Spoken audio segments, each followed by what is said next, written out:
Welcome to the Clear to Send podcast, a podcast about wireless engineering, where we educate you on Wi-Fi technology, talk about design tips, troubleshooting, interviews, and the tools. Here are your hosts, Roel and Francois.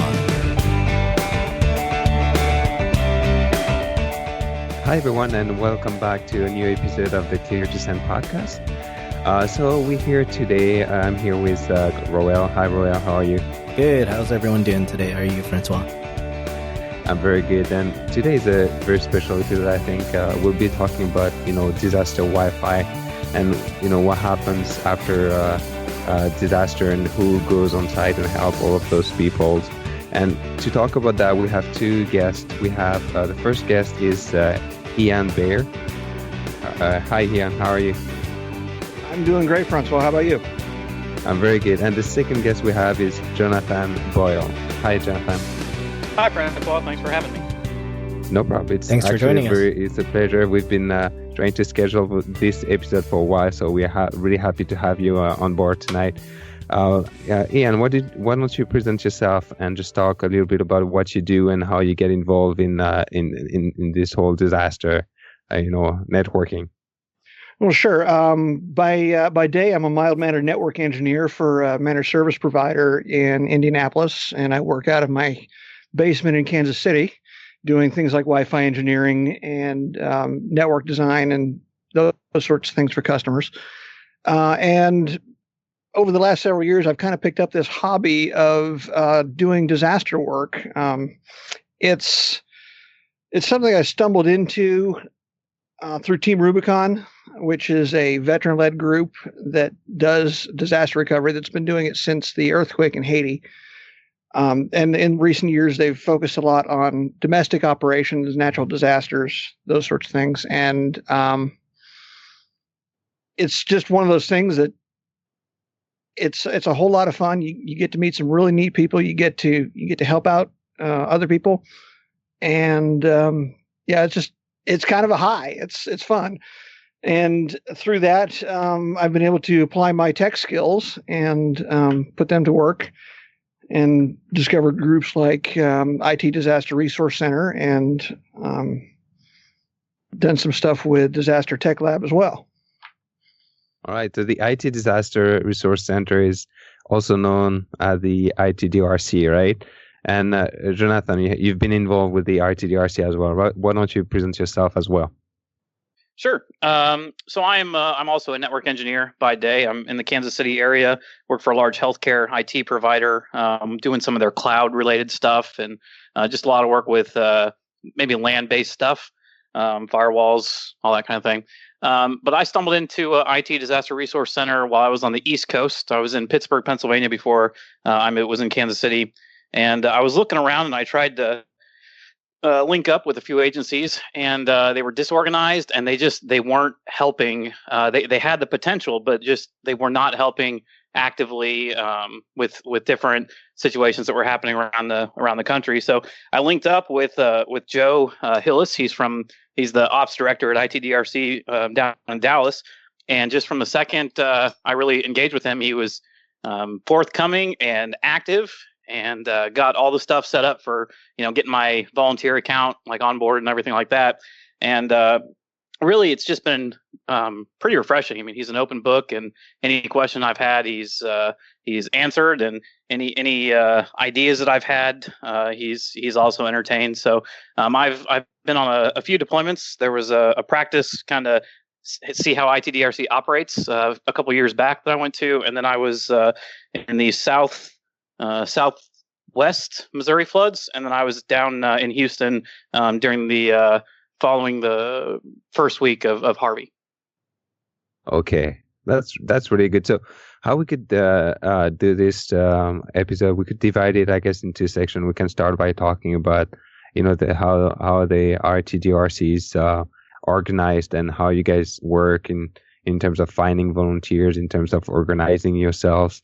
And then we can talk about the recent events, and then maybe you guys can talk a little bit more in details about what you guys did for Harvey in Texas, and give some example to the audience. Sounds good? Sure. Sounds great. Yeah. So, all right, so who wants to take the ball to discuss about disasters? And when we talk about disasters, we're really talking about natural disasters, right? Not like a disaster at work where, oh my gosh, a network's down. It's more of a natural disaster such as the hurricanes that came by the United States and put a lot of people out of their homes. They've lost connectivity. I think one of the first question is, how do you guys get rolled out? How is it decided upon that IT DRC will get involved, or are plans made ahead of time, that kind of thing? So, I can run with this one just real quick. Basically, with IT Disaster Resource Center, we never self-deploy. We always wait for an official invite, either from FEMA or for the local governments or an emergency management facility or something. We always wait to be invited. Once we're invited, usually we send a small team down there that usually consists of an operations director, and they kind of scout out things. They see what needs are there. They see what kind of personnel we would need on the ground. They kind of hunt for places for us to stay when we get there, whether it's going to be tents or sometimes hotels, donate free rooms, that kind of stuff. And then they really just kind of get organized on the ground before the bulk of the volunteers show up. Once they get organized and settled, then they send out an email to our email listserv that we've got, and they ask for people to submit their availability for deployments. And once that's submitted, they go through that list, and they get people down to the area that they're needed. Usually, we either have folks drive, or Southwest Airlines is a great partner that we have. They give us these things called green passes, and really we call the number. We say we need to go to this airport at this time. They get us a ticket, and we fly down there. So do you go on site before the disaster happens or after? It's after, and Ian can probably talk a little bit better than I can about the different phases with the FEMA phases of disasters. There's the prep, there's the actual disaster, and then there's the cleanup and recovery periods. And ITDRC really isn't down there before, and they come down after the.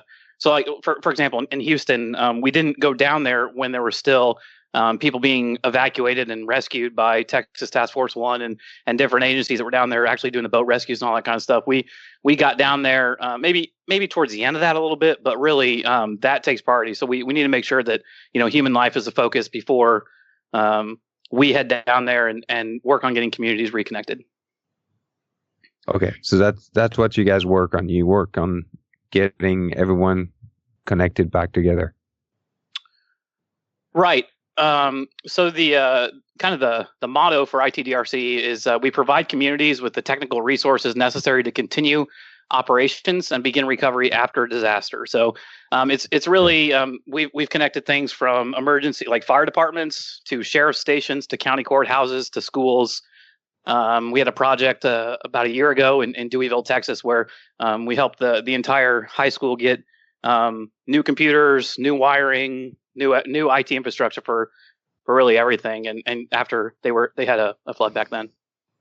So how do you set the priorities? How do you decide, okay, I'm going to start working on the fire department versus, I don't know, something else at school? Yeah, so obviously it's probably public safety you want to help out first, because they got to coordinate, they got to get, figure out who's going where or who needs help, and they need to roll out that communication to people.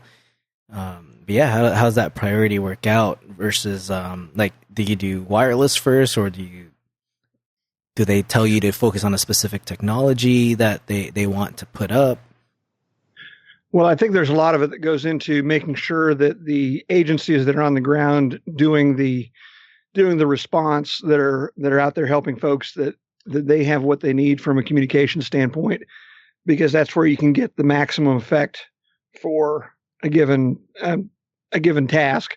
Is if you're helping one agency help everybody else, you're really getting a force multiplier there. And when it comes to the technology itself, do you roll out with equipment you already know that what you're going to need, or is there a request that's specifically made by these agencies or from different organizations? Because I would imagine if you show up, you got to figure out what kind of equipment needs to be used, whether that's your equipment or donated equipment, or another agency probably comes in with the equipment and just needs help setting it up. I imagine that also seems kind of hectic as well, especially in a natural disaster that's still affecting a lot of people. Yeah, when we were down in Texas, for example, we have great partners with large tech providers. For example, we've had significant equipment donated to us by Ruckus, by Fortinet, by Cradlepoint, Meraki. We have, I mean, in Houston, we were almost running out of space, which is a fantastic problem to have. But it really comes down to when we get a request, we go on site and we do an evaluation of the damage that has occurred, the needs that they have, and then based on the inventory that we have, the donations, or the other equipment that we have our volunteers have different experiences, different backgrounds, and so together we really come up with a plan on how to best suit the needs that are there. Okay, so Ian, you took part in in Harvey, is that correct? Yeah, I was involved with Harvey right at the end of the hurricane while things were still going on with the boat rescues. Mm-hmm. And then with the ramp up for Team Rubicon's operation down in Houston. My role in particular was doing tech logistics back at the National Operations Center up in Dallas. And what I was doing within about an hour of getting on the ground is I was getting a couple dozen satellite phones that had just come in from the vendor that had been donated, getting those ready to deploy out to the boat crews that were still doing rescues, because that was the only comms they had available to them. Mm.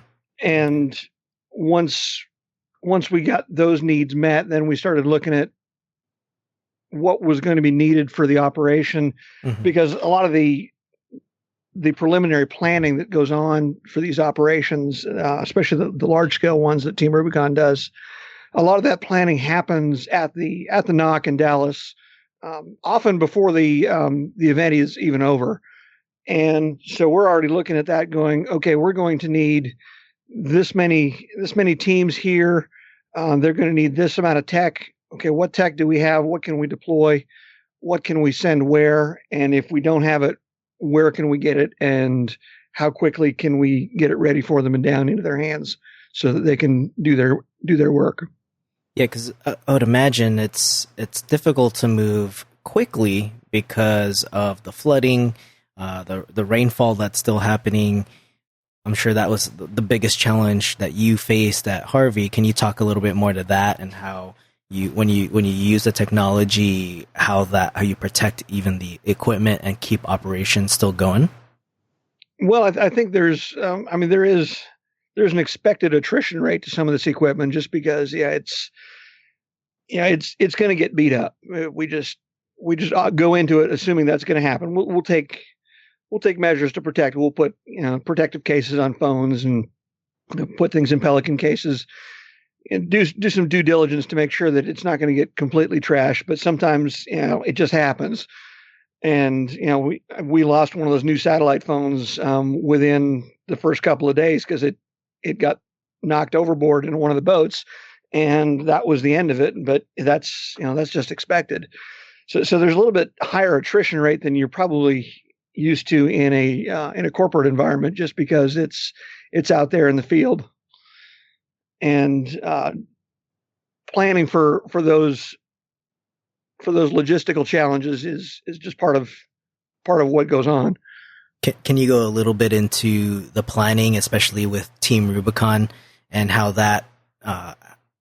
Team Rubicon actually interacts with IT DRC? Well, Team Rubicon and IT DRC have had a major partnership going on for quite some time now. In these larger operations, IT DRC is a huge help in getting communications in place for Team Rubicon. Is the command and control element that goes on. In the case of Harvey, there was an area command that was overseeing all the smaller sub operations that was staffed at any given moment by 30 to 50 people, and they're putting in work orders. They're trying to get data on who needs what and who needs it where. And so it's a tech heavy environment. Team Rubicon is almost entirely cloud based, and so wireless connectivity, not just within the wireless LAN, but also wireless WAN, is a huge component of what TR does. And even the small operations, the command center is going to be 2 or 3 people that are working on laptops and printing up work orders. And so something like that, it's going to be something as simple as a cellular hotspot from whatever carrier happens to be in that area, and then connecting those laptops and the occasional printer just so that everybody can communicate. Team Rubicon uses Palantir software a lot, which is it's a cloud-based intelligence system. Mm-hmm. And we use that to track all of our work orders. It gives us mapping. It gives us it's kind of like CRM and GIS rolled all into one. And that's a completely cloud-based application. Aren't they based in the Bay Area? I think they are. The name sounds very familiar to me. Palantir? Yeah, I believe so. Yeah. Palantir was actually started out of PayPal as their fraud detection system. Okay. And then it was spun off into a separate company. Can you go into the outdoor wireless WAN and how you guys?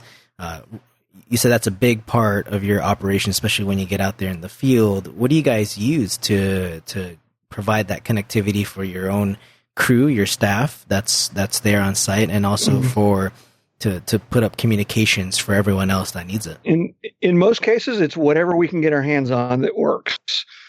Like I said, in some cases, that's a cellular hotspot, a little Verizon jetpack or an AT&T jetpack. In some cases, we're actually doing satellite. We get satellite service from Dish Network through IT DRC, and then in some cases we can get really lucky and actually have a physical cable coming into the place from one of the local ISPs. And every now and then we might need to tap into a WISP depending on how remote we are.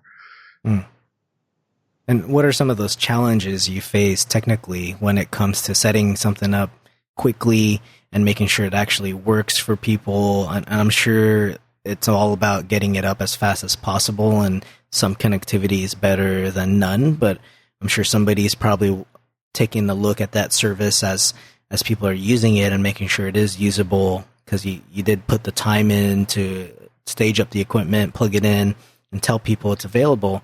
What are some of those challenges you run into? Well, a lot of it is the prep work. We've got to develop these tech kits under the assumption that the person who is setting it up is not a technical person and certainly is not a Wi-Fi engineer.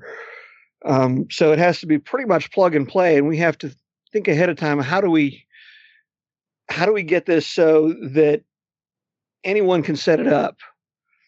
And if we're dealing with a WISP, then we'll probably want to tap into a WISP resource that can help us aim the CPE equipment. And the other challenge is just getting it up and running quickly, which is where the cellular stuff comes in handy because of national coverage. That's something that they can turn on and at least be functional within a few minutes while we figure out something a little bit more robust. And in the case of Houston, that can handle the data transfer. I think we blew through about 100 gigs in the first 48 hours. Wow. That's quite the data. The new, I was going to ask, so the new network you set up, how long will they be used by the people on site? Is it something that's just designed to stay up for like a month or so and then be replaced by the previous networks, or how does it work? Right. Well, it depends on the size of the operation. Naturally, we have what's called a type 4, which is usually going to involve about 10 people in total. and that's usually going to be lasting a week, maybe two at the most. Or if we get something on the scale of Houston, then we're looking at a couple of months.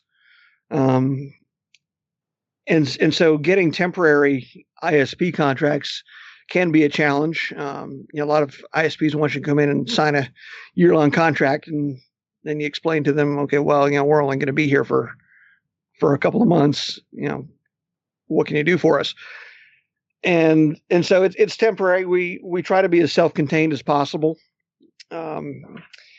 In Dallas, we have two semi-trailers that have been outfitted as mobile command centers, and those have got a full suite of tech equipment in them. We've got a couple of Cradle Point modems and routers that go into a link balancer that picks the best link depending on its cost, whether that's cellular or satellite, Wi-Fi as WAN, or if we actually have an Ethernet connection coming from somewhere.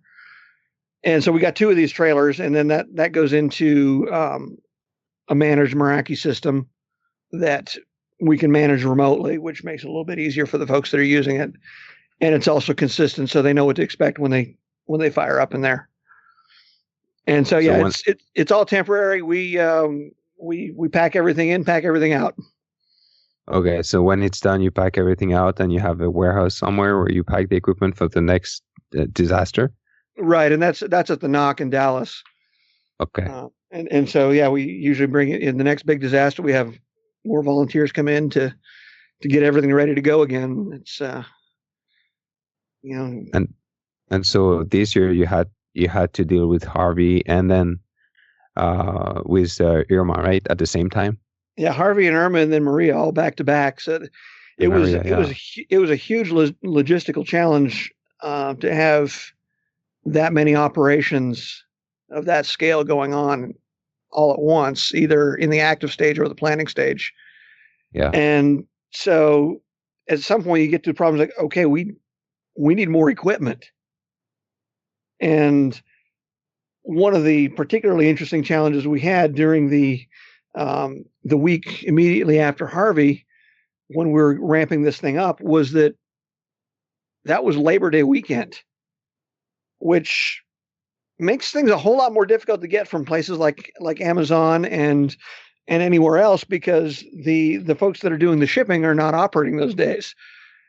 And so we have to build that extra business day into the plan, because we're operating all weekend long, 16-hour days. We're not following the business schedule. We're getting what needs to be done. Right. Yeah. So did you get more like volunteers in between Harvey and Irma, where people sensible to what happened in Texas and wanted to, pitch in and help out in Florida, or did you struggle finding people helping you guys? We've had so far, I think, with Team Rubicon, we've had somewhere north of 2,000 people have already been deployed at some phase. We don't deploy anybody for more than a week, so that there's no burnout, unless they're in the command staff, in which case they'll go for 2 weeks. But but we want to make sure that people don't get burned out, because they're there putting in long hours for a week solid, and we want to make sure that everybody's mental health is still good as well.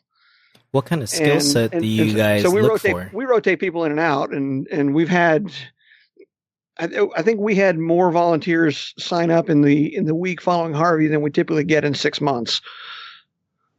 What kind of skill set do you guys look for in somebody that you will deploy out and volunteer for these deployments? And because it looks like there's a lot of different kinds of hardware that can be utilized. Sometimes you might not know what you get, especially if it's donated. So it sounds like someone would have to be familiar in at least the general technology and how it works, and then be quickly bring yourself up to speed on how to configure some of these devices. Jonathan, I'll let you speak to that on the IT DRC side, and then we can talk about some of what TR does. Sure. Well, we get. Sorry, can you go through the question one more time? Yeah, So it's I just want to make sure I'm answering it correctly. It's just what do you look for if you're looking for volunteers? What kind of skill sets do they need to have in these types of in these disasters that come up? I'm sure they're going to be working on different kinds of equipment, different vendors. Where in a lot of enterprises, people are very stuck on a specific vendor and might not know how to configure vendor Y, for example. So it is important for our volunteers to have a tech background. Our primary mission is getting tech to areas that don't really have the best places for tech at that moment. So really, it's when I get a volunteer that I'm processing a volunteer interest form that we've got, and I look to see if their backgrounds are just really tech. If it shows that they've got server administration experience, if they've got network experience, if they're it seems like they're eager, then that's pretty much what we're looking for. When they get down to the field, down into a field, in a disaster area, we do have documentation, we do have processes that help the process go a little bit more smoothly. But I mean, where we are, nothing's going to go 100% smoothly. I mean, it's just it's the nature of the deployment. So we also look for people who can adapt and can kind of think on the fly and that kind of thing. Yeah, I would assume if the common technologies you do have to deploy, there's probably like a set of procedures on the very basic stuff. Yeah, so I can give an example. So right now, we IT DRC has had 3 teams going to Puerto Rico right now, probably a week or 10 days at a time. And the people that we're trying to get down to there are wireless focused, wireless oriented. So like a guy that just got back. The operations section chief that we had down there, he was a Google employee that could, he was really sharp. We've had another guy who's got 20 years under his belt for, outdoor wireless related stuff, indoor wireless, Aruba, Rocket M5s, all that kind of stuff. So we like to get if we know people are really strong in an area, we do like to try and kind of plan for them to go to deployments that would really fit for that. So my background is kind of land-based stuff. I do have some wireless experience. So when we were looking through volunteers for Houston, when I went down there, it was really getting the ball rolling, really getting our Mach 2 semi-trailer that ITDRC has, getting that set up, getting things rolling in terms of planning and just, getting in contact with organizations that we regularly support, and then organizations or county governments that even we see on the news. They have a news story about a school that was completely destroyed, and so we spent time calling around and just trying to see who needed help, who needed some IT equipment. What are some of the issues that come to your mind when you're out deploying? You're doing this in severe weather sometimes, or just not the best environment. You're trying to make something work. What are some of the issues you guys run into? Yeah, there's a lot of different issues, and I know Ian can talk to this.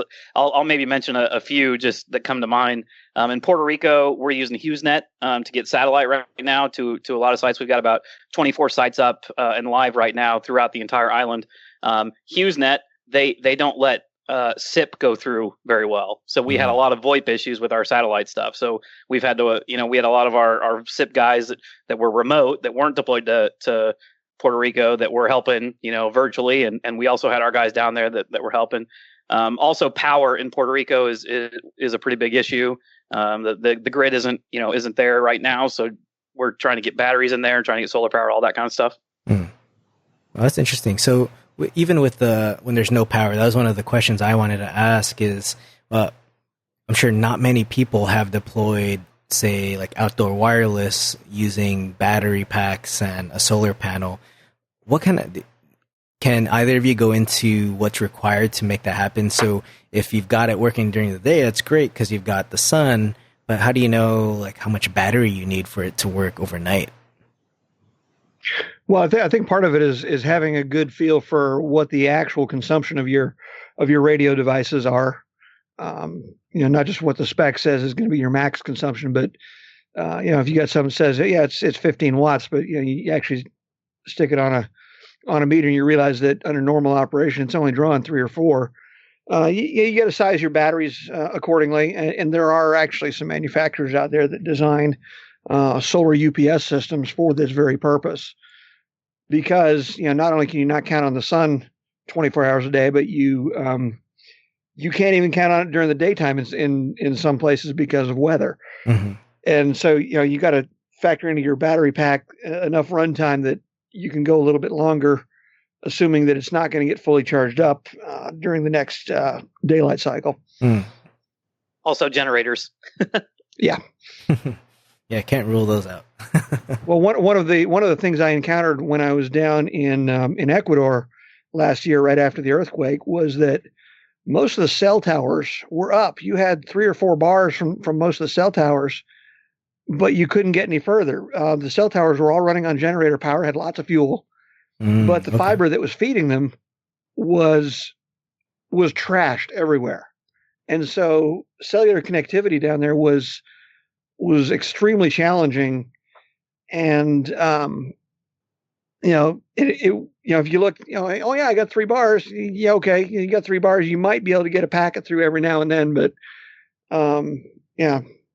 there's a couple different pieces that have to work there. And Ecuador has very little fixed wireless infrastructure. It makes you realize that we take cellular connection for granted nowadays, huh? When you Absolutely. go back home, like, oh, it works here. Actually, Yeah. I've been on some calls in the past few weeks that we have IT DRC was leading a hurricane task tech response call on a bi-weekly basis, and there were some people that were on the ground, and they were saying that cell carriers had opened up their networks so that you could connect to anybody. But the problem, exactly what Ian said, the problem was that they, in certain spots, they had fine coverage, but the backhaul was like a satellite connection or something. And it was not good because like you said, the fiber over there is still pretty trash. So I know that was an issue. And I also know that they, in the same way, Google, we have some representative from Google on that call as well. And they were telling us about the Loon initiative that they have over there. And they were saying that they had a lot of coverage with Loon, but it's the same problem. Loon could broadcast a signal, but when that people would get connected to it, I don't think they actually went live, but they didn't have anywhere to go after they got connected to it. There was just no backhaul for it because they have to work with carriers on that as well. What is that called? Loon? Yeah, Google Loon. Oh, I've never heard of that. Well, it's Alphabet now, I think, but yeah, it's an initiative where they have kind of weather balloons that they put up in the atmosphere, and they use that to broadcast wireless signals. Oh, that's interesting. Yeah, I'm just pulling it up right now. It's looks like a big weather balloon, and it just provides connectivity overhead. I think it's a really neat idea. And if we could if we get that fiber fix, if we get the carriers to get that backhaul going, I think that would solve a lot of problems. But right now, I don't think it's there. Well, and I should say right now that the last I heard was about a week ago, and in disaster areas things change really fast. So I mean, it could be doing more than it was a week ago. I'm not sure. And one of the other really big challenges you run into in a disaster area, and in particular from the responders' perspective, is spectrum. It's very very easy to run out of spectrum when you've got a couple thousand responders working for all these various NGOs and other agencies that are running around there. And we're not just talking Wi-Fi spectrum; we're talking everything. Those little FRS radios that you can get down at Walmart for next to nothing. Everybody's got those, and even that spectrum is saturated. And so, when you're rolling into a place you want to do Wi-Fi, you've also got to make sure you're not stepping on that wisp that's trying to get you connected and messing with their spectrum that they're trying to use. And it's a huge challenge because you've got so many different players in there that are operating on so many different frequencies, all over UHF and microwave and even some of the high FM VHF bands. It's a madhouse. So for the most part, do you guys do a combination of fixed channel, or do you rely mostly on any kind of RRM or auto channel selection? When I'm putting together a tech kit for deployment, as much as I'm not a fan of auto channel, especially on devices that allow you to pick channels that you shouldn't be picking, I tend to leave it on auto channel because I don't know what the RF environment is going to be like when I get there. So if it's a single device, the built-in algorithms for selecting that channel are probably going to do a reasonably good job, just so long as I, make sure that some of the defaults are a little bit more sane. For example, Verizon's Jetpack by default from the box does 40 megahertz channels on 2.4, and that's not going to help anybody. And do they give you the ability to change 30 of these little units and turn that default off. Oh, okay. Before I sent them out to the field. That's good. That's good to know. That means other people can change theirs as well. Right. Please. It's possible. Well, it's good to know that you're actually please trying. Change that default. Do they allow you to do 5 gigahertz, or is it just strictly 2.4? Some of them do, and actually, that was my original plan with these things, was to just set them on 5 gigahertz, and they default to 80 megahertz on 5. So I had to fix that as well. Worse. But then I discovered that the printers that I just bought 20 of to send out to these various forward operating bases. This is like the one legitimate use for a wireless printer that I found.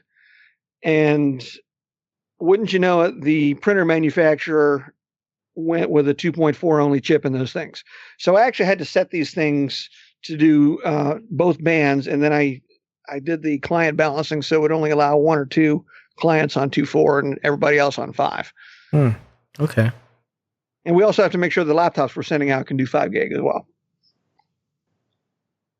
What kind of tools do you guys use out in the field when, say, there's some sort of congestion going on, obviously, and people aren't really, they're having slow connectivity? What tools are you using for things like Spectrum or any other tools you're using to troubleshoot the situation after you've deployed some hardware? Well, Jonathan, I'll let you take that one, because with Team Rubicon, usually there's not a whole lot of technological horsepower downrange. Sure. Yeah. So for the deployments, like for Houston, for example, one of the things that we worked on was a displaced person shelter down in Port Arthur, Texas. There were 2 gymnasiums there that were pretty large. But the way that we don't have a spectrum analyzer typically that goes out with us. What we do for that shelter specifically, we had a backhaul of a 4G hotspot. Then we had a cradle point, and then we had a Meraki MX64. And the way that we kind of helped congestion there, the Meraki can act as a filter. So we turned on filtering. We made it so they couldn't do like YouTube and Netflix and stream video, all that kind of stuff. Adult content, we filter for all that.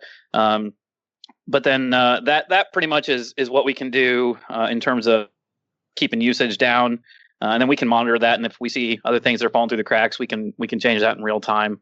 But in terms of like Spectrum Analyzer, that's not something that we really. I know there are some volunteers that we have on staff that are very comfortable with that kind of thing. When I was in Houston, we didn't have anybody that was doing that. But I do know that it can be an issue. What you guys were talking about with the run out of space in spectrums, I know that in Puerto Rico they're also looking at some white space to use that. Different organizations that we partner with, I think NetHope, and I think Facebook is part of NetHope. They were and Microsoft. They're all looking at working to utilize different white space.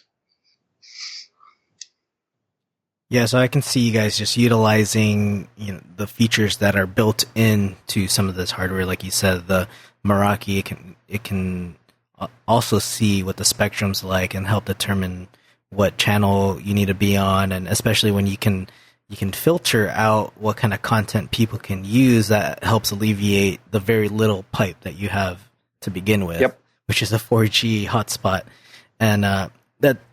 Maybe there's a lot of people that don't know you can connect that 4G hotspot to your cradle point and allow you get more flexibility with what you can do with that connection. Is that right? Or why do you guys use a 4G hotspot that connects to a cradle point? Why not just connect people to the 4G hotspot as an example?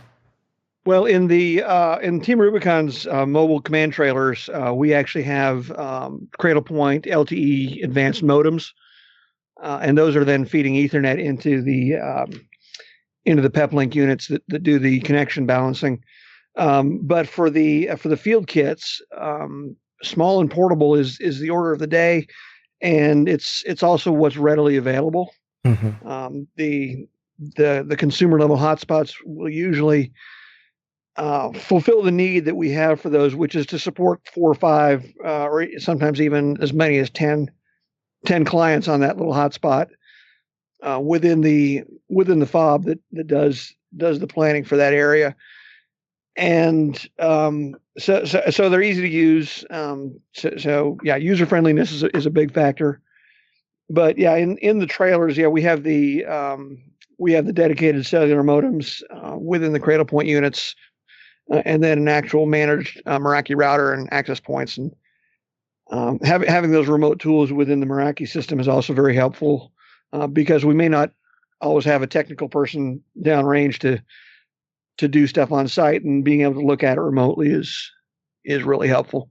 Yeah, and then I would also add to that you can also extend the range quite significantly. So the hotspot, 4G hotspot, its range is very limited. At one of the gymnasiums we were at, we had Red Cross folks that were at the entrance, bringing in, checking in people and trying to get a hold of family members and all that kind of thing. But there were a lot of kids at that shelter as well, and so we didn't want the internet cafe we did for general internet uses. We didn't want that to be right there, so we needed to put it across the gym. Well, 4G hotspot, that signal isn't getting there. So in combination with the cradle point broadcasting signal and then the Meraki catching it as well, we could get that distance. Oh, that's interesting. So on site, do you guys have time to do any sort of documentations, like document which equipment are installed where, or do any type of monitoring?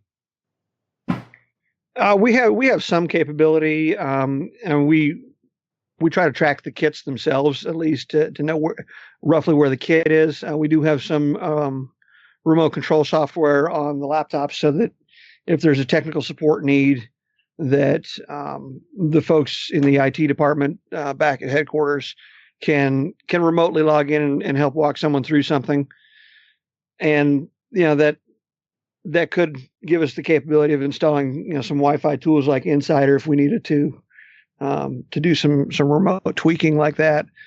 When we're doing something that just involves the hotspots, there's not much we can do with it remotely. But in some of the larger deployments where we're actually running the Meraki equipment, then we have that remote capability that gives us a few more insights into what's going on. And then I would add, IT DRC has some asset tracking software that we use. Right now, as an example, right now we have 103 active sites between 10 states, 2 U.S. territories. So we have to have a way to keep track of all this kind of stuff. It's just a substantial amount of assets. So we have asset tracking software that we use at the headquarters. And then we also have cloud-based tools. Like Ian mentioned, Meraki is something that we use. We have Ruckus cloud stuff. We've got Fortinet cloud stuff and other cloud stuff that I probably haven't even seen yet or used, but we do have a lot of cloud-based tools that allows us remote monitoring and all that kind of thing. Well, and we do also have some tools that tie into Palantir. The Palantir software on each phone that goes out with the strike team leader for doing data collection does report back to Palantir where that phone is located, so that not only can we track where the phone is, but we can track where the team that has the phone is. I see. Where if we're doing an operation where we're not operating within a short distance of headquarters, then we can get a little bit better idea where people are going and where that equipment is. Yeah, with the amount of equipment that gets rolled out, and then a combination of, even though the cloud makes it easier to track some of this equipment and manage it, such as your Merakis, but dealing with different vendors as well, I'm sure even managing the different vendors that's going around, not everyone is rolling out with Meraki, so you have to remember, okay, that team doesn't have Meraki, they have Ubiquity. So there's time that takes to figuring out as well, what kind of equipment people have on site. So the asset software that we use is called Snipe It, and basically what we do is we create a site in that software, and then we assign assets to a site once we create that site. Okay. So then we can go through and we can see at this site we've got this hardware and these assets, and kind of keep track of them that way. Okay, so you do have something centrally that helps you manage all the different vendors moving around and at what location. So that's right. That's because that would drive me nuts just trying to figure. Right, and Team Rubicon uses Snipe as well. We have thousands of assets in there, but we also, just in terms of knowing who's got what where, we try to do a lot of standardization. Like the regional level kits, it's 2 Dell laptops, 3 phones, and a hotspot from Verizon, a hotspot from AT&T, and in some cases a hotspot from Sprint. And so we know that if they're using a regional tech kit, we have a pretty good idea what type of equipment they have, and specifically which pieces of gear they have. There's just so much to it, that going from being prepared to roll out, the management of the equipment, tracking, asset tracking, your knock, you've got the trailer. And whenever you talk about the trailer, the one image that comes to my mind is that Cisco response truck. For those that have been to Cisco Live, they always have this. Is their emergency communications trailer, which has a huge satellite on it, and this. It's a similar concept. It's not nearly as cool looking as Cisco's. Cisco kind of went all out with theirs. Ours is a converted refrigerator trailer that was donated by Tyson, and they converted that for us, and they'll take it anywhere we need it. But yeah, we have desk surfaces inside, and it's wired up for Ethernet. We've got antenna masts and flagpoles on the outside, and so it's kind of the same idea. But yeah, it's not nearly as awesomely badass looking as what Cisco rolls out. Not very many people have that big of a budget. Right. Yeah, and IT DRC also has. So we've got We've got an MTU1 and MTU2. Those are kind of converted large RVs, and they've just got a lot of comm stuff inside of it. They've got radios, they've got satellite. They can be a repeater for radio system and stuff. And then we've got Mach 1 is kind of a retrofitted, almost fire truck kind of thing. It's got a few more miles on it than MTU2. And then we also have a semi trailer that Dish Cares donated, and we have that outfitted with a LAN. I think there's 8 TVs in there, desk space for quite a few people as well. Wow, the logistics is just incredible, and really it just comes down to being prepared. And I think what I want you guys to go into, because we're approaching the 50-minute mark, is what it takes to be prepared for a disaster. And I think what you guys do, even though it's with natural disasters, I think this would help anybody in any scenario with any kind of disaster, because the principles of being prepared and what you need to run a business, right? Because you have volunteers, but it's still operating like a business, because you need to coordinate where people are going, where the equipment's going, the skill sets that need to be deployed out to these remote sites, the connectivity. What needs to be done when you're starting preparing for the event? How do you get ready, the planning? Well, the preparedness, I mean, we're talking right even down at the individual level. The better prepared you are, the better your disaster is going to go for you. And that starts at the individual level. A lot of disaster response and disaster preparedness that you look at from FEMA is in fact coming from the bottom up and from the local agencies, who will then coordinate with the next levels above them. And then, FEMA will provide technical guidance for that. But the dirty work all happens at the local level. And if for your personal preparedness, just having a plan is already better than having no plan. For a lot of us in the Wi-Fi business, there's a lot of us that are or have been self-employed at some point. One of the biggest things you need to do is figure out, okay, how are you going to keep working after a disaster? That's, because you got to keep the income flowing.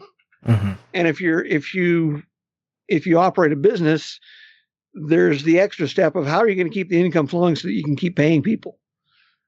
How are you going to pay them? What sort of policies are you going to have in place for people to take the time they need to go deal with their personal level disasters?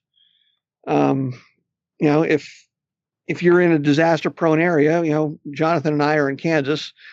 Tornadoes are a fact of life here. What's your plan? If you're going down to the basement, you probably want to bring some sort of communications device with you. And then what's your plan if that tornado takes your laptop to the next county? Because by the time you find it in the next county, your data is probably not going to be recoverable. So having that business continuity plan, even just at your own personal level, is going to be extremely helpful. And I might add as well. I mean, there's a few things that we have new member orientations that we go through on a regular basis when we onboard new folks. And one of the main things that we want to get across is never be part of the problem when you go down to a disaster area. And always, the focus is obviously on human life. And in Houston, we don't go down there until everyone is safe and accounted for. We focus on making sure you're safe. Don't do anything that's going to put you in danger. Once that's over and it's time to do the recovery, that's when we're going to go down there and we're going to get these comms up so that people can start rebuilding their lives, so that people can start getting some sense of normalcy back to their lives. And these shelters, folks might think, an internet cafe, what good is that at a displaced person shelter? Well, so we set up this internet cafe. We come back literally 24 hours later, maybe not even 24 hours later. You can't really even see the laptops. There's so many kids around, but they're playing Minecraft on them. Mm-hmm. And it might seem like not something very important, but you're giving these kids a sense of normalcy in a situation they don't really have normal right now. So, don't be part of the problem, and always, like Ian said, have a plan. And don't, we always say, don't self-deploy, that kind of thing. Yeah, that is one of the major mantras of anybody in disaster work is, don't self-deploy, because that makes you part of the problem. And you don't want to have to be diverting resources when you get in trouble because you showed up unprepared. Because then you're diverting resources away from that are there that need it. Exactly. So I have two questions for you guys. It's related. The first one is, do you guys only operate in the US, or do you help out other people in the world? And the second one is, if people want to help out and get involved, what can they do to get in touch with you guys and start helping out? Well, Team Rubicon operates worldwide, although we have very different deployment requirements for international operations. Our international stuff is more medical in nature, but we have had hundreds of domestic operations now, and then ITDRC is more U.S. focused, but I think I've seen a few ITDRC things going international. Is that correct? I think we've done one in Canada and then Puerto Rico and U.S. Virgin Islands for this deployment. Apart from that, I'm not aware of any international deployments we've had. Not to say that it's completely out of the question ever. It's just right now we haven't done that. We've done mostly continental United States. All right. And if people want to get involved and help out, how does it work? Well, for Team Rubicon, you can start at teamrubiconusa.org. If you want to get involved, there's links there. If you want to help just by providing financial help, if your company wants to partner with Team Rubicon, everything can be found there. If you're outside the USA, there are Team Rubicon organizations in the UK, in Norway, in Canada, and Australia right now, and there are more coming. So if you're in one of those countries, then there's Team Rubicon operates there as well. And you can usually find that information from the Team Rubicon USA site. And there's all kinds of ways you can help. We even have, with Team Rubicon, in the last couple of months, we've spun up remote support operations for people that can't deploy, and they will operate a virtual call center taking calls from people in the disaster area that need help, and taking their information so that we know where to send help, and so that the other agencies that participate can do the same. And we've taken thousands and thousands of calls in the last couple of months. Then for ITDRC, we have a website, itdrc.org. We have Twitter, Facebook, Instagram, donation pages on the ITDRC homepage, and there's links on there. If we're always looking for people to volunteer, we're always looking for companies to partner with. Our mission is to help communities that need to be connected. So any way that we can further that mission, that's what we want to do. So yeah, right now we're only in the continental United States, but that could grow at some point. But see our website, itdrc.org, for more information there. All right, thank you very much. Thank you for what you're doing for those people. I'm sure they're very grateful to your services, and it's just thank you. Yeah, we appreciate what you guys do. Before we close this episode, do you want to share something else? Something we've not talked about, we didn't talk about, or maybe you can tell the audience how people can reach you online, find you online on Twitter, and start up the discussion. Well, I'm on Twitter. I am Canerdian. That's CANERDIAN. That's a triple pun, and I am also fairly active on the Wi-Fi Pros Slack, and as well as there are Slacks for ITDRC once you get involved. So there's all kinds of places that we can keep in touch whenever. Yeah, I'm also on Twitter. Handle is Boyle, DOUBLEOBOYLE. I'm on LinkedIn. Then I'm a Region 7 director for ITDRC. So I have an email address, jboyle@itdrc.org. If you guys want to contact me there. But yeah, I think we've covered a lot. But I mean, Ian would agree with this. I mean, we could talk about this stuff for hours. There's so much stuff that goes into every aspect of what both Team Rubicon does for cleaning up and helping people that way, and what ITDRC does for getting technology going for communities that need it. So, I mean, we could obviously go on for a while about this, but yeah, I think we've talked about quite a bit tonight. Yeah, I think it was a great start, and I think once you guys are done helping with the disasters and the disaster in Puerto Rico, I think everyone would like to hear how that went, what you guys did out there to deploy, because that has a very different set of challenges because of the resources that were available and the power that was not there. And I mean, there's a lot of different organizations that helped out. So I think that would be another great episode in the future. Great. Yeah, that'd be terrific. Cool. Well, we appreciate you guys coming on to talk about helping out in natural disasters and what people can do to participate if they would like. Once again, we want to thank all the listeners who listen to this episode. You can head over to the website cleartosend.net to check out the show notes. And if you want to get involved, please do reach out to these guys. There'll be links out to their website once we get this on the show notes. And we just encourage you guys to participate and provide your skill sets to the people in need.